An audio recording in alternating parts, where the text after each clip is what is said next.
Hello मेरे प्यारे बच्चों बच्चों क्या हाल चाल बच्चों। मैं शिव गोपाल और स्वागत करता हूं आपका एबीएस क्लास 10th में। दोस्तों आज की वीडियो में मैं आपको बताऊंगा आप 9th से 10th में आ गए हैं तो आपको अपनी पढ़ाई कैसे चालू रखनी है, कैसे 10th में 90 से 95% मार्क्स ला सकते हैं।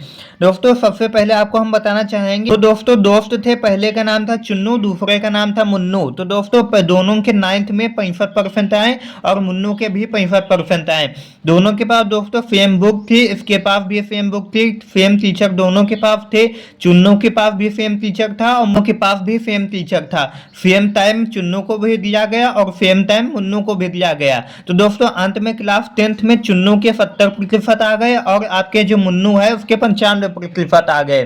तो दोस्तों ये कैसे हुआ, क्योंकि सभी के पास परसेंट सेम थे, बुक भी समान थी, टीचर और टाइम सभी को समान दिया गया था। लेकिन मुन्नू के ज्यादा परसेंट क्यों आ गए? क्योंकि दोस्तों मुन्नू ने 5 गलतियां नहीं की थी। वो कौन सी 5 गलतियां हैं जो मुन्नू ने नहीं की थी और चुन्नू ने कर ली थी? तो आइए उन्हीं को हम समझ लेते हैं। छोटे छोटे टारगेट दोस्तों आप पूरा कर लेंगे तो दोस्तों आपको अंदर से मोटिवेशन फील होगा, तो उससे दोस्तों आप आगे पढ़ाई जारी रखने में आपको सहायता मिल सकती है। फिर दोस्तों सब्जेक्ट स्ट्रेटेजी, दोस्तों आपको सब्जेक्ट के पहला तो दोस्तों 9th का लो प्रतिशत। दोस्तों 9th में दोस्तों किसी किसी के 60% आ जाते हैं तो किसी किसी के 70% आ जाते हैं। इससे दोस्तों क्या होता है, मन में एक भय बैठ जाता है कि हमने देखो यार इतनी मेहनत की, हमारे कम परसेंट आ गए हैं, इससे डीमोटिवेशन आ जाता है। तो दोस्तों आपको डीमोटिवेट नहीं होना है। दोस्तों 9th में आपके कितने भी परसेंट आए हों, 55 आए हों या फिर 40 आए हों, आपको उससे कोई फर्क नहीं पड़ना चाहिए। आपको अब नई शुरुआत करनी है। दोस्तों अब आप आ गए हैं हाई स्कूल में तो दोस्तों आप पिछला भूल जाइए, आप नई शुरुआत कीजिए। नई शुरुआत दोस्तों आपको कैसे करना है? दोस्तों आपको स्मार्ट स्टडी करना है। दोस्तों आपको मेहनत बिल्कुल नहीं करना है, एकदम स्मार्ट तरीके से पढ़ाई करनी है। पहला दोस्तों सब पूछते हैं कि कितने घंटे पढ़ना चाहिए, तो दोस्तों आपको ये मायने नहीं रखता है कि आप कितने घंटे पढ़ना चाहिए। दोस्तों यहाँ पर आपको डेली टाइम टेबल बनाना है। टाइम टेबल दोस्तों ऐसा नहीं बनाना है कि इतने बजे हम खाना खाएंगे और इतने दोपहर को खेलेंगे, ये कहीं कुछ नहीं। दोस्तों आपको टारगेट बनाना है। टाइम टेबल में आपको टारगेट रखना है कि जैसे कि दोस्तों हमने आज हिंदी की बुक उठाई, हिंदी की बुक के दोस्तों आपको पहले लिखना है कि हिंदी का आज पहला चैप्टर हम कंप्लीट कर लेंगे। तो दोस्तों रात के चाहे 12 बजे आपको हिंदी का पहला चैप्टर कंप्लीट कर लेना है। ऐसा दोस्तों आपको टारगेट बेस पर अपना टाइम टेबल बनाना है। तो दोस्तों इससे दोस्तों आपको मोटिवेशन आएगा। दोस्तों ऐसा नहीं करना है, आपको टारगेट ज्यादा नहीं रखना है।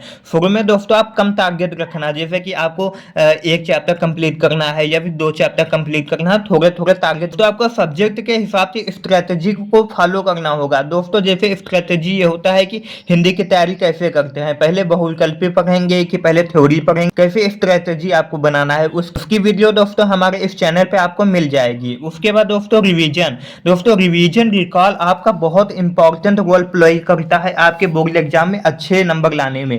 दोस्तों आपको टाइम टू टाइम रिवीजन करते रहना है। जैसे दोस्तों आपने विज्ञान का पहला चैप्टर पूरा कर लिया है, उसका टेस्ट देना है। टेस्ट देने के बाद दोस्तों आपको हर संडे यानी एक दिन आपको रिवीजन के लिए रख लेना है। संडे का रख लीजिए या सोमवार को रख लीजिए, जैसा आपका फिट बैठे आप अपने हिसाब से रिवीजन का टाइम फिट कर लीजिए। दोस्तों रिवीजन से हमारी जो पीछे की चीजें हैं वो रिकॉल होती रहती हैं, क्योंकि दोस्तों आप अप्रैल से पढ़ाई चालू कर देते हैं तो अप्रैल से लेकर दोस्तों फरवरी में आपका एग्जाम होता है। तो दोस्तों जो आप पढ़ते हैं यहाँ पे अप्रैल में, वही दोस्तों आपको फरवरी में काम आता है।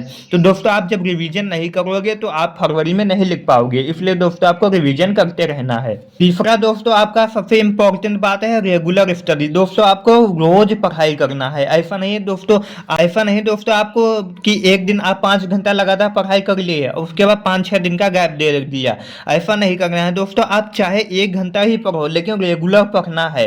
फिर दोस्तों आपको सिलेबस, मेन चीज दोस्तों आपका है सिलेबस। अगर आप युद्ध में जा रहे हैं, अगर आप युद्ध की रणनीति को समझ लेते हैं तो उसमें आपको आसानी होती है। इसी प्रकार से दोस्तों आपको पहले सिलेबस डाउनलोड करना है। सिलेबस दोस्तों आप कहां से डाउनलोड कर सकते हैं? यूपीएमएसपी की साइट से आप सिलेबस को डाउनलोड कर सकते हैं, या फिर हम आपको अलग से वीडियो प्रोवाइड कर देंगे कि हिंदी में क्या पढ़ना है, अंग्रेजी मैथ सब में क्या क्या पढ़ना है। तो हमारे चैनल को सब्सक्राइब कर लेना। तो दोस्तों पहले हम हिंदी का सिलेबस डाउनलोड करेंगे, फिर उसमें क्या क्या पूछा जाता है वो सब समझ के तब पढ़ाई अपनी स्टार्ट करेंगे। तो मेन चीज आपका क्या है? सिलेबस। तो दोस्तों हमें क्या क्या पढ़ना होता है? हिंदी पढ़नी होती है, अंग्रेजी पढ़नी होती है, मैथ पढ़नी होती है। जो लड़कियां मैथ नहीं लेती हैं वो क्या लेती हैं? वो गृह विज्ञान लेती हैं।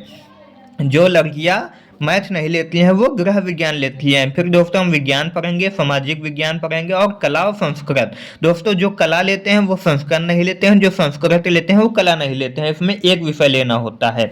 फिर दोस्तों आपका आ जाता है चौथा, राइटिंग प्रैक्टिस कैलकुलेशन। दोस्तों जितना हो सके आप कैलकुलेशन की प्रैक्टिस कीजिए मैथ में और अपनी राइटिंग को बेहतर बनाने की कोशिश कीजिए, क्योंकि दोस्तों बोर्ड एग्जाम में आपको लिखना होता है, ना कि आपको याद करके किसी को सुनाना होता है या समझाना होता है। मेन चीज दोस्तों इसमें क्या है, लिखना होता है। तो दोस्तों आपको सुलेख लिखते रहना है, सुलेख लिखिए दोस्तों, या फिर अपने खुद के नोट्स बनाइए। दोस्तों नोट्स बनाने से भी आपकी राइटिंग सुधर जाती है। फिर दोस्तों आपका है मेक योर नोट्स। दोस्तों आपको अपने ही नोट्स बनाने हैं, ये नहीं करना है कि पिछले साल जो पास हो गए हैं उनसे हम बुक मांग लिए हैं, फेयर मांग लिए हैं, उससे नोट कर रहे हैं, ये नहीं दोस्तों, आपके अपने खुद के नोट्स बनाने हैं। क्योंकि दोस्तों जो डाउट आपको नहीं समझ में आ रहा है तो आप वो लिख सकते हो, उस पर रिविजन कर सकते हो, उसे बार बार दोहरा सकते हो, ये आपके नोट्स होते हैं। फिर दोस्तों सबसे इंपॉर्टेंट आपका है टू मैनी बुक्स टीचर्स। दोस्तों बहुत लोग क्या करते हैं कि एक बुक लेते हैं, जैसे हरिहंत की एक बुक लिए, हरिहंत की एक बुक लिए, और दोस्तों आपका ले लिए हैं अवतार। क्या लिए हैं, अवतार। दोस्तों दो बुक उन्होंने ले लिया, एक लिया है हरियंत और दूसरा ले लिए हैं अवतार। जैसे दोस्तों विज्ञान में आपका पूछा जाता है संयोजन अभिक्रिया, क्या पूछा जाता है, संयोजन अभिक्रिया। तो दोस्तों क्या करते हैं ये लोग, संयोजन अभिक्रिया पहले हरियंत की बुक से पढ़ेंगे, फिर दोस्तों अवतार से पढ़ेंगे, यानी कि एक टॉपिक वो दो जगह से पढ़ रहे हैं। इससे दोस्तों उनका टाइम वेस्ट हो रहा है।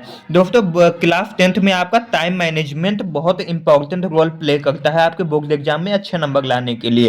तो दोस्तों आपको क्या करना है, आपको एक ही बुक चूज करनी है, हरिहंत की आप लीजिए या अवतार ले लीजिए। सभी में दोस्तों आपकी संयोजन अभिक्रिया की जो परिभाषा होती है सेम रहती है, बस कुछ वर्ड आपके चेंज रहते हैं, तो उससे दोस्तों कोई फर्क नहीं पड़ता है, आपको एक ही बुक लेना है।